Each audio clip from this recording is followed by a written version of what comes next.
الحمد لله رب العالمين والصلاة والسلام على سيد الأنبياء والمرسلين أما بعد۔ امام بخاری رحمۃ اللہ علیہ 17واں باب باندھتے ہیں قرآن مجید کی اس آیت کی تفسیر میں مخلقۃ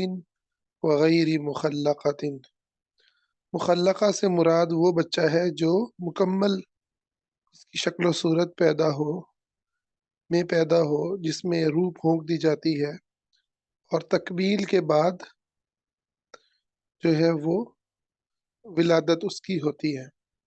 اور غیر مخلقہ سے مراد ہے کہ جو ناقص الخلقت ہو، جس کی تخلیق مکمل نہ ہوئی ہو، شکل و صورت واضح نہ ہوئی ہو، اور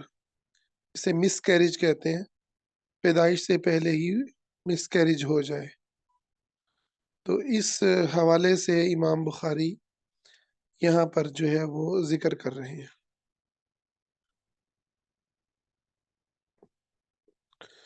تو اس حدیث میں راوی حضرت انس بن مالک ہیں، وہ نبی کریم صلی اللہ علیہ وسلم سے بیان کرتے ہیں کہ آپ صلی اللہ علیہ وسلم نے فرمایا، ان اللہ عز وجل وکل بالرحم ملکا، اللہ تعالیٰ نے ماں کے رحم پر ایک فرشتہ مقرر کیا ہے جو اللہ تعالیٰ کے ساتھ ہم کلام ہوتا ہے اور یہ عرض کرتا ہے، یقول یا ربی نطفۃ، اے رب یہ گوشت کا لوتھڑا بن گیا ہے، یا ربی علقۃ،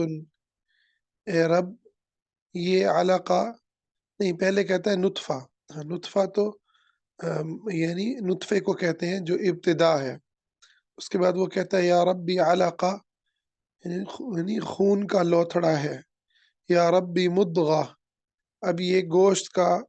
جو ہے وہ گوشت پر مبنی یہ جو ہے وہ بچہ ہے۔ فَإِذَا أَرَادَ أَن يَقْضِيَ خَلْقَهُ، تو اللہ تعالیٰ اگر اس کی تخلیق کو مکمل کرنا چاہتا ہے تو فرشتہ کہتا ہے اذکر ام انثی، اے اللہ اب یہ مذکر ہوگا یا مؤنث ہوگا، شقی ام سعید، نیک بخت ہوگا یا بدبخت ہوگا، فما الرزق والاجل، اس کا رزق اور عمر کس قدر ہے، یہ سب باتیں فیکتب فی بطن امہ، فرشتے کی طرف سے اس کے ماں کے جب وہ رحم میں ہوتا ہے اس وقت لکھ دی جاتی ہے۔ اب سوال یہ ہے، حافظ ابن حجر کہتے ہیں کہ سوال یہ پیدا ہوتا ہے کہ باب تو چل رہا ہے حیض کے متعلق کتاب، تو اس کے اندر جو ہے وہ اس کا ذکر کیوں کیا گیا ہے؟ تو وہ کہتے ہیں کہ اس کی جو علت ہے یا وجہ ہے وہ بیان کرتے ہیں کہ جب نطفہ ماں کے رحم میں جائے گا تو اس کی دو صورتیں ہوں گی، یا تو اس کی میں تخلیقی کیفیت پیدا کی جائے گی، اور یہ اس وقت ممکن ہوتا ہے جب رحم میں حیض کی صلاحیت ہو، حیض کے بغیر نطفے میں تب تخلیقی تبدیلی لانا اللہ کے قانون کے خلاف ہے،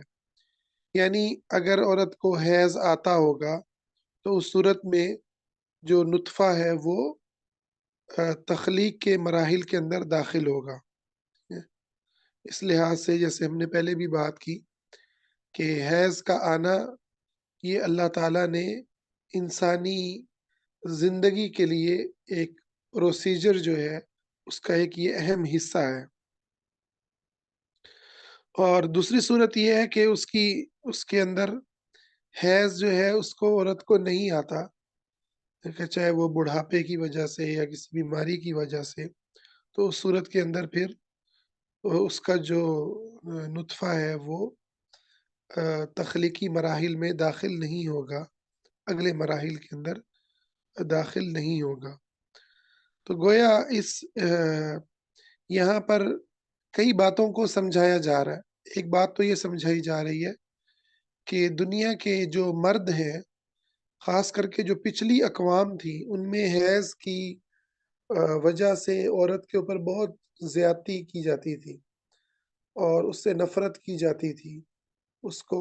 بالکل الگ تھلگ رکھا جاتا تھا، نجس اور ناپاک سمجھا جاتا تھا۔ تو یہ سمجھانا یہ چاہتے ہیں کہ اے انسان، تو مرد ہو یا عورت ہو، کہ تم سب کے سب اس پروسیجر سے گزرے ہو جو تمہاری ماؤں کے رحم کے اندر اللہ رب العزت نے تخلیق کے لیے، انسان کو وجود دینے کے لیے اللہ تعالیٰ نے رکھ دیا، اور حیض اس کا ایک اہم جو ہے وہ علامت ہے، اور اس پروسیجر کا ایک اہم حصہ ہے جس کے ذریعے انسان کی دنیا میں آنے، مرد کے وجود پانے، عورت کے وجود پانے کی ضمانت ہوتی ہے۔ تو اس لیے عورت سے نفرت کرنا یا اپنے آپ کو کچھ ایسا غرور اور تکبر میں مبتلا سمجھنا کہ تم جو ہو وہ اس سے اعلیٰ اور افضل ہو، برتر ہو، اور اسے اس جو ہے حالت کی وجہ سے کمتر سمجھنا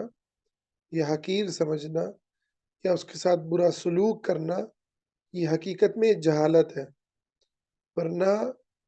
جو حقیقت کو جانتے ہیں، جو علم کو رکھنے والے ہیں، وہ اس چیز پر الٹا عورت کے لیے آسانی کرتے ہیں، اس کے لیے اس پر رحم کرتے ہیں، اور اسے ایک زندگی کا نارمل زندگی کے لیے ایک اہم مرحلہ سمجھتے ہیں۔ تو یہ ایک بڑی جو ہے وہ اہم بات یہاں پر ہو گئی ہے، اور تاکہ جو مختلف ادیان اور مختلف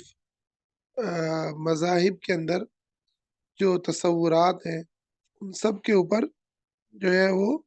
رد کر دیا جائے، ان سب کو اللہ رب العزت کی جو ہدایت ہے اس کی طرف ان کی رہنمائی کی جائے۔ اچھا، اس حدیث کے اندر مختلف باتیں اور بھی بیان ہوئی ہیں، جس کے اندر ایک تو فرشتے کا تعین ہے کہ اللہ کی طرف سے فرشتہ متعین ہوتا ہے۔ اللہ رب العزت کی کائنات کے جو امور ہیں انہیں اپنے فرشتوں کے ذریعے سنبھال رکھا ہے، اور وہ ہر چیز پر قادر ہے، اسے فرشتوں کی ضرورت نہیں ہے، اسے کسی مخلوق کی ضرورت اور حاجت نہیں ہے، بلکہ وہ خدا تعالیٰ کے ضرورت مند، حاجت مند اور اس کے در کے فقیر ہیں۔ لیکن یہ اس کی حکمت ہے کہ اس نے کائنات کو اسباب سے جوڑا ہے، اور ان اسباب میں ایک سبب جو ہے وہ اس نظام کائنات کے اندر فرشتوں کا پایا جانا ہے، ان کے ذمے جو اللہ تعالیٰ نے مختلف کام لگائے ہیں وہ ہیں۔ تو یہ فرشتہ اللہ تعالیٰ سے جو دعا کرتا ہے کہ اللہ، یہ مدغہ ہے، پہلے کہتا ہے نطفہ ہے، پھر علقہ ہے، پھر مدغہ ہے، تو گویا اللہ سے ہر مرحلے پر جو اس کی ڈیوٹی ہے اس کی جو ہے اجازت بھی مانگتا ہے، اور اللہ تعالیٰ سے دعا بھی کرتا ہے، التجا بھی کرتا ہے، خیر بھی مانگتا ہے۔ اب یہاں ایک بڑا اہم سوال پیدا ہوتا ہے کہ ماں کے پیٹ میں جو ہے وہ لکھ دیا جاتا ہے کہ وہ کتنا رزق کمائے گا اور اس کی موت کب ہوگی۔ اچھا، یہ جو بات لکھی جاتی ہے اس کو اکثر لوگ نظر انداز کر دیتے ہیں، اور اس سے جو پچھلی بات ہے کہ وہ نیک ہوگا یا بدکار ہوگا، اس کے اوپر نا ذہن بڑا دوڑاتے ہیں۔ حالانکہ اگلی بات کے اوپر بھی اگر وہ غور کریں تو پچھلی بات بھی سمجھ میں آ جائے گی۔ اب اگر کوئی بندہ کہتا ہے جی میری تو نیک برا ہونا لکھا گیا، لہٰذا میں اب اگر برائی کر رہا ہوں تو میرے کوئی گناہ ہی نہیں ہے، اللہ نے لکھ دیا تھا تو میں اب کر رہا ہوں، تو ہم کہتے ہیں کہ پھر تمہیں چاہیے کہ تم ٹرک کے آگے کھڑے ہو جاؤ اور تم کہو کہ اللہ نے موت لکھی تھی تو بس میں یہاں کھڑا ہو گیا ہوں،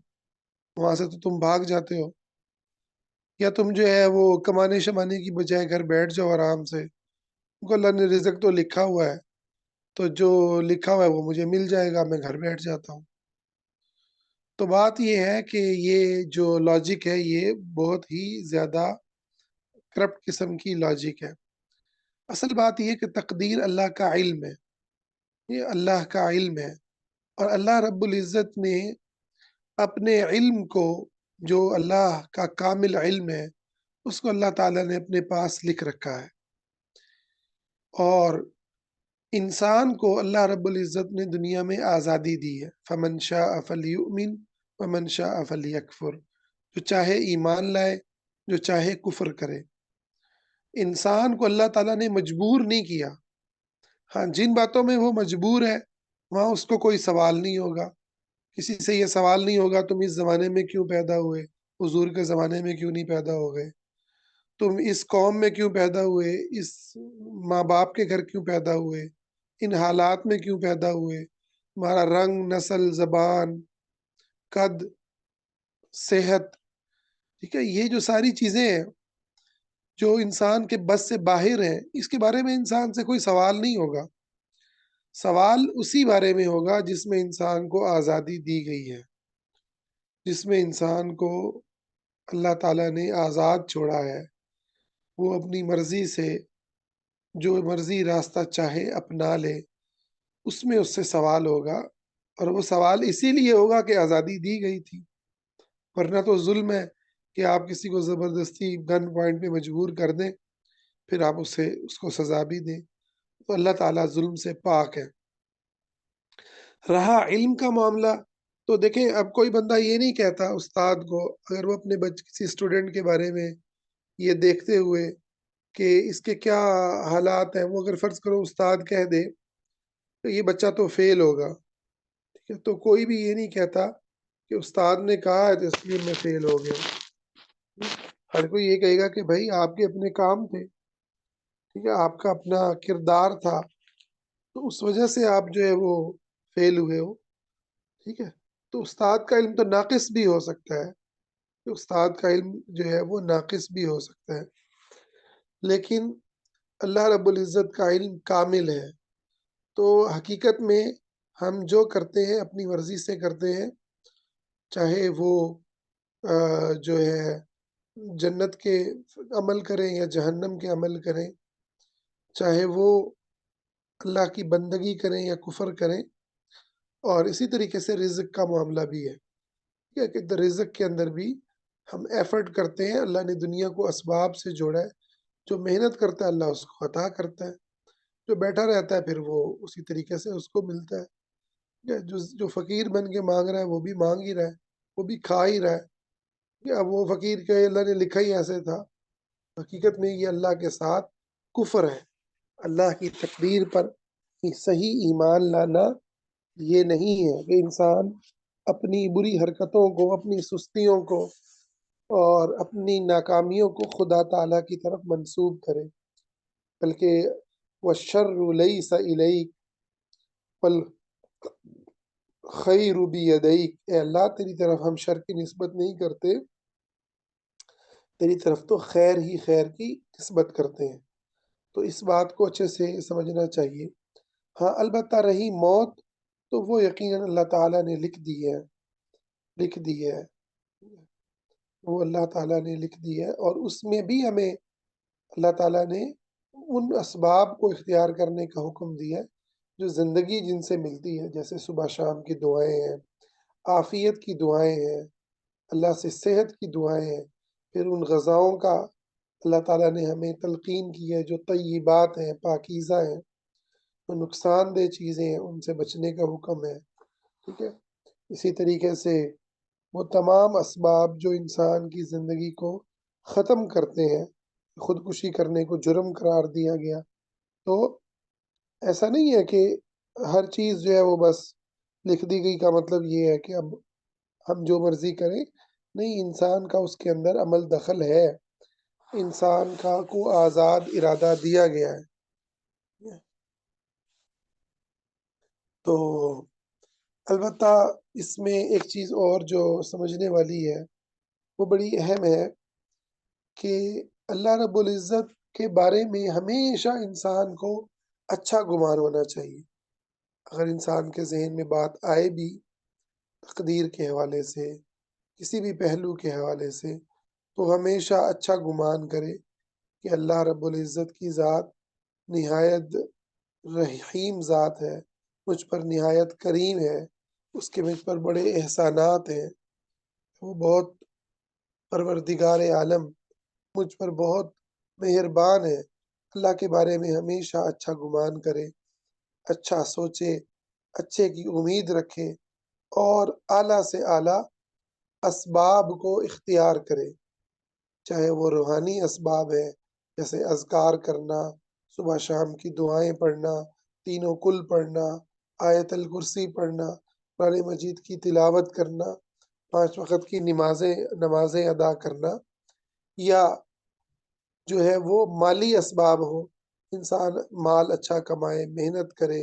اچھی پلاننگ کرے، اچھا سوچے، اچھا کمائے، یا پھر جو ہے کوئی اور زندگی کے کسی بھی میدان کے اندر محنت ہے تو اس کے اندر وہ بہتر سے بہتر پلاننگ کر کے محنت کرے اور اللہ سے امید رکھے۔ تقدیر کی حقیقت میں اللہ سے اچھی امید کا نام ہے، اور جو ہو جائے البتہ کہ نقصان ہو جائے اس پر بھی اللہ سے اچھی امید رکھے اور یہ اللہ سے دعا کرے کہ اے اللہ اللہم اجرنی فی مصیبتی واخلف لی خیرا منہا، یہ جو مجھے مصیبت پہنچی ہے تو اس کے بدلے میں مجھے اس سے بہتر عطا فرما، ٹھیک ہے، اور مجھے میری مصیبت پہ اجر بھی عطا فرما۔ یوں انسان کا جو تقدیر پر ایمان ہے وہ بھی صحیح معنوں میں راستے پر قائم ہوگا اور اس کے نتیجے میں اس کو دنیا و آخرت کی بھلائیاں بھی ملیں گی۔ اس پر سخت محنت کی ضرورت ہے۔ آج ہم اسی حدیث پہ اکتفا کرتے ہیں، انشاءاللہ اس کے بعد پھر ہم اگلا جو باب ہے اس کو شروع کریں۔ السلام علیکم۔ عزمین